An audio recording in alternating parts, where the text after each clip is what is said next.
மகத்துவம் வாய்ந்த கார்த்திகை பிறந்திருக்கு. ஒளியின் மாதம் என்று சொல்லப்படுற இந்த கார்த்திகை மாதம் பக்தர்களின் வரப்பிரசாதம் என்று சொல்லலாம்.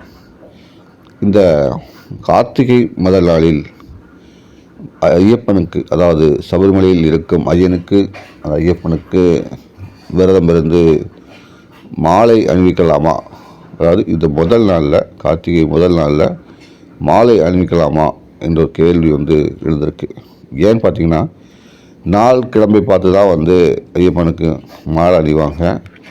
ஆனால் கார்த்திகை ஒன்று நீங்கள் எதுவுமே பார்க்க வேண்டாம், நாளும் கிழமையும் எதுவும் பார்க்க வேண்டாம்.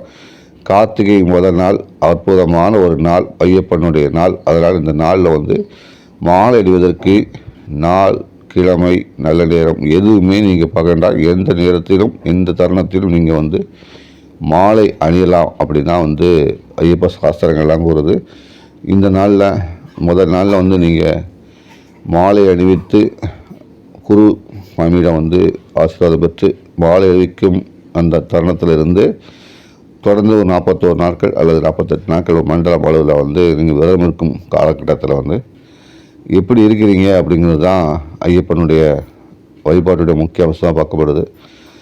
கார்த்திகை 1க்கு முன்னிருந்த நீங்களும் சரி, கார்த்திகை 1க்கு பிறகு இருக்கும் நீங்களும் சரி, எத்தகைய மாற்றத்தை அனுபவிக்க போகிறீங்கிறது தான் ஐயப்பனுடைய விரத நாட்களின் முக்கிய ஒரு விஷயம்.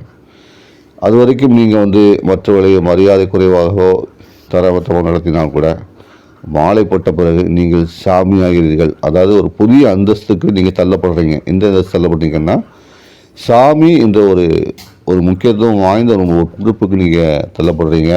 அதாவது நீங்களும் சாமி தான், உங்களை பார்க்குறவங்களும் சாமி தான்.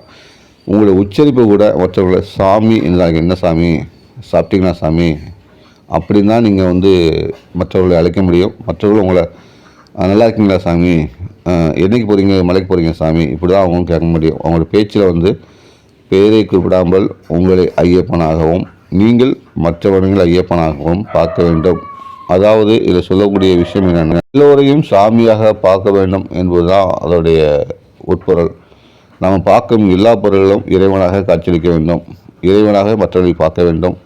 எல்லோரையும் ஒரே விதம் பார்த்து நீ நடந்து கொள்ள வேண்டும்.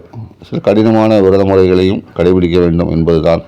காலை எழுந்து அந்த குளிர்ந்த நீரில் நீராடிவிட்டு பூஜையை தொடங்கும் எல்லோருமே அன்றைய நாள் முழுவதும் தெய்வ நிலையை தான் இருக்க வேண்டும் என்பதுதான் ஐயப்பனுடைய சாஸ்திரங்கள் கூறுது.